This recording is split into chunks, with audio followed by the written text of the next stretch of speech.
Welcome back to the mix, you guys. We got our girl Leah Henry getting in the mix with us. So you know what? Let's just get into some more topics. What's up next? I'm back, y'all. Oh yeah, everyone's back. In case anyone missed him, he is back. It's not like the Porter guys. Y'all still on here. This is beautiful, baby. Let's keep the show rolling. Yeah. Well, anyway, I just want to tell y'all here is another example of driving while black. And aren't we all too familiar with this story?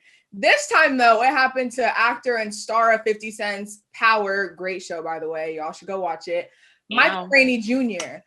Basically, what happened was Michael was pulled over last week by some plainclothes officers. But the scary part was that the cop approached his vehicle with his hand on his gun, seemingly ready to shoot at any moment. I'm going to be so weird with y'all. Are y'all surprised just because he was a black man? I'm not surprised. So let's just going. So luckily, thank God, this was all caught on camera. And according to Michael, if his friend wasn't recording, he felt that that officer would have done more. Frankly, I agree. And he also went on to say that in the comments, I guess you can't be black with a nice car. And it's sad that these stories just keep happening, no matter the protests, the legislation, like the George Floyd bill that wasn't passed. It just seems like we're continuously targeted as black individuals. So have you guys ever felt targeted driving? I personally haven't, but y'all have been around a lot longer than I have. Oh no! Yeah, wait a minute. Wait. Listen, y'all are not gonna get away with calling me young every week. I'm gonna throw it in. No, honestly, no, real talk. This was heartbreaking when I watched this. There was this meme going around saying you rather $100 million or be the person to end racism. And I would want to be that person to end racism because the world would be so much better, truthfully, because of things like this. My family has made hundreds of millions of dollars. And when I get pulled over, the cop had their gun on me plenty of times, over 10 times in my damn life, where I'm like, my parents may be getting a call that they shot me on accident because I'm in a nice car. And literally, I remember the most recent time I was at UCLA. UCLA, you get pulled over there, you better have that camera recording because they don't play no games.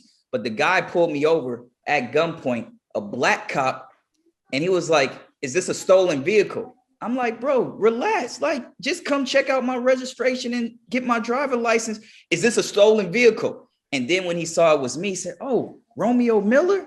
Oh, you good. I thought you was just some random black dude. And I'm like, and the scary thing for me is, it's scary because my brother, I don't care. You don't have to be no random black dude. My brothers ain't famous.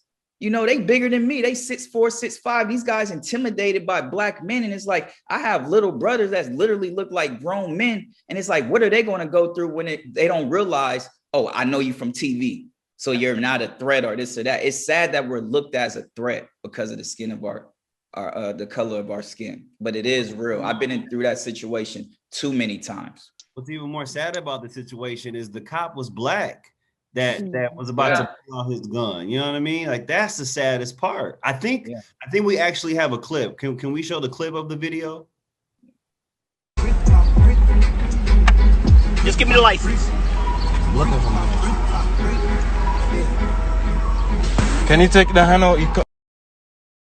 And as soon as he pulled it out. Yes, he was about to. He put his hand on it. But as soon as he saw that he was being recorded, he put it down and he put him over his shirt because he knew that's wrong. You can't put your hand on your gun just for coming to a car for a traffic stop, for a routine traffic stop.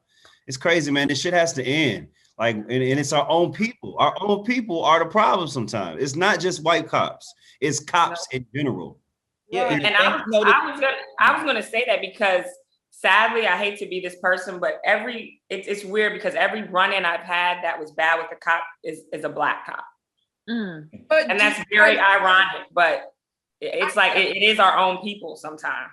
And yeah, like I said earlier, they tried to create a police reform bill that included implicit bias training. And I literally sort of essay on this for schools, like 10 pages long, about how they're covering implicit bias. They're covering racism by calling it implicit bias. The police force doesn't want to address the issue at hand. And that's cops are racist against minorities and especially black men. And I don't know what else needs to happen. Like, we tried legislation, we tried the protests. what else can we do as a community to stop this? Yeah, but the most important thing is this overshadows the good cops, because there is a lot of good cops out there. I've been in situations where they had some cops that saved a lot of my family members who would have been dead or in jail. So this overshadows the good. And that's just what we're living in work. Like, I watched you guys. Y'all thought I was gone. Nope. April Fool early on you. But I wasn't gone. I was watching you guys, and you guys said we're having a spiritual warfare with good and bad. And that's what we're going through in this world. It's that serious. It's a spiritual warfare, and it's good versus evil. And, you know, the bad is tainting the good. It's overshadowing. And I want to make sure we keep putting that light on the good as well. Absolutely. Well, guys, I want to move on because I got to get everyone's opinion on this video that Chet Hanks put on Instagram over the weekend. For anyone watching that hasn't seen it, let's take a look. This summer is it's about to be a white boy summer. You know, take it how you want. I'm not talking about like Trump, you know, NASCAR type white. I'm talking about, you know, me, John B, Jack Harlow. Okay, first of all, this was hilarious. Everyone knows like Hot Girl Summer, and then he said not NASCAR white, but Jack Harlow white. Yeah. He said me first. He said me. True. He said yeah, let's not. Basically, he's saying I'm living my best life this summer. I don't care what the hell y'all got going on, but I'm gonna do me. Sign me up, okay? Sign me up. Sign me up for white boy summer. Huh? Up, okay? That's why I said, hold up. Let me tell y'all something. It was different, okay? It was different. We was expecting something, a hot girl summer. It came out different. 2021 got to be different. If that's a little Caucasian sensation, why not? Leah said she ready for the swirl. She ready for the swirl. I mean, listen, my previous suitors are a little tied up. So, you know, your girl gotta go. Wait. What does a white boy summer mean? A summer of white privilege? Anton, you diving too deep, my brother. Yeah, oh my gosh, Anton, it's not that deep. Let him live his life. Stop you with that one. A white boy summer, and all these white boys saying, we're having a white boy summer, bro. White boy summer. No. I'll tell you. I don't like that. That's how black women. You know what it is? It's reparations, sweetie. Okay, you're gonna spend the bag on me. Baby. I like that one. Okay, hey. Give me all of mine. Okay. But look, we live in a generation where I feel we're so sensitive. I think from me, like if he was one of my homies, it's like, look, he's just trying to live his best life. That's all he could say because he a white boy, so that's just his life. He a white boy, so he want a white boy summer. Just like I'm gonna be like, I got that black boy joy. No, there's black boy joy, Romeo. I'm dead. A black boy joy means you've been oppressed for hundreds of years, and so now you want to show the resiliency. Now you want to show how. Oh, you a deep. Okay, you woke. I think I think he was just trolling. I thought it was funny. So yeah, I thought it was really funny. Hey, shout out to Robin Thicke. Oh, you take it as Robin Thicke and John B. What's going on? Eminem. You know they come out. You know they getting invited to the cookout. Period. All summer, every cookout, they're there. Wait, but am I the only one? I'm sorry. Go ahead. We got to take a break. I know we're having a good time. We got to take a break, but we got to thank Miss Leah Henry for being as great as she always is, bringing the vibes, bringing the lemonade stand. You know we love you. You know, and make sure y'all following her on Instagram. All right, tell them where to follow you at, Leah, so they could go there right now. A Henry at Leah A Henry. Leah A Henry. Thank you for always bringing the celebrity news. The show wouldn't be the same without you, but we'll be right back. More on the mix. We love you, Leah. Love you, Leah. Have her white boy summer. Welcome back to The Mix. On every show this month, we've been celebrating National Women's History Month by highlighting some bomb-ass women who are doing huge things. Now, March is over in a few days, as Romeo reminded us about his little April Fool's joke earlier. But we wanted to wrap it up by shining a spotlight on a 17-year-old entrepreneur and designer who just dropped a fire hoodie collection. And y'all, she also happens to be one of my closest friends. I love her. Let's welcome Miss Journey Carter into the mix. Hey. Okay. Girl, How you doing? Hey. Journey, you are super inspiring to still be in high school and an entrepreneur at the same time. I know that's super hard. And how old were you when you got the idea to start designing and when you like started following through with this brand? Well, first of all, I want to say thank y'all for having me. This is such an honor. I'm so happy to be here. Y'all are really fun. And I was really young when I knew I wanted to start something. I wanted to be like my mom. I wanted to, do something with my life, be different. So I went ahead and I started with the bows. I started with something that I wore, something I loved, and then it turned into, the hoodies and the t-shirts and the mask. And we're here now rocking different. I got photo shoots, all that good stuff. I'm just, Jamie, I'm down to be one of your future models. I'll rep your brand like for real. Like this is what I love to shine a light on, and you definitely are a young queen. Keep shining that light. But send me some. I'm gonna rock it for you. Free promo. Thank you. Definitely. Dude, I'll rock it too. I'll be a model too. You ain't the only one. Hey, we should do a mix episode all rocking her gear one day. Yes. Yeah, please. I'm down. Yes.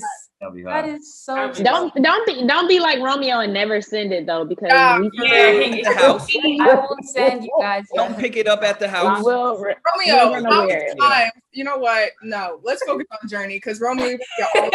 Yeah, let's give you some more shine. So tell us about your line a little bit more. The different. How did you come up with the concept of that name?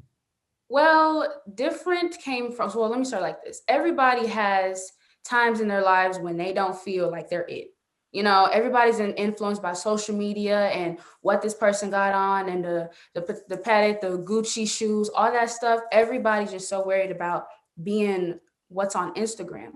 So with me, I have my struggles. So I had to come to a realization that being different is the new norm, and it should be, what everybody wants to do. Being yourself is the best thing ever. I mean, if you stay true to it, people will see that you're true to it. You have to be yourself in order to just, do what you want to do. Nobody else can be you. You're your only person. So young and so wise. Y'all see why I love this girl. She, period. She's the best, y'all. Anyway. Wait, so Journey, why was it important for you to get this message out to the world? The different. Why was that important to you? It was important because I knew where I had been. I knew that I had hit rock bottom at one point in my life. And I know that I wasn't the only one that went through those things. And I know some people have situations in their lives where, certain things are harder. So I wanted to push out that, it's okay. It's okay for you to love who you are and embrace whatever you got going on, because nobody else is doing that. And you can inspire somebody just by posting a video or, making a promo or doing what you love. It's like, oh, she doing that? I'm going to do what I want to do too. I love that, Journey. Thank you for sharing your story with us and for inspiring us. You guys can head over to our Instagram page for more info on Journey's clothing line. And y'all, guess what?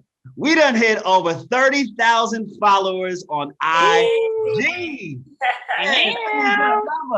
We put out a ton of exclusive content, so make sure you're following us at The Mix Fox Soul. We out of time, y'all. But thank you guys for watching. We also want to thank our other guests, Kyla Drew and Leah Henry. Up next, it's the Tammy Mack Late Show, baby, right here on Fox Soul. Happy Easter, everybody. Happy Easter. Happy Easter.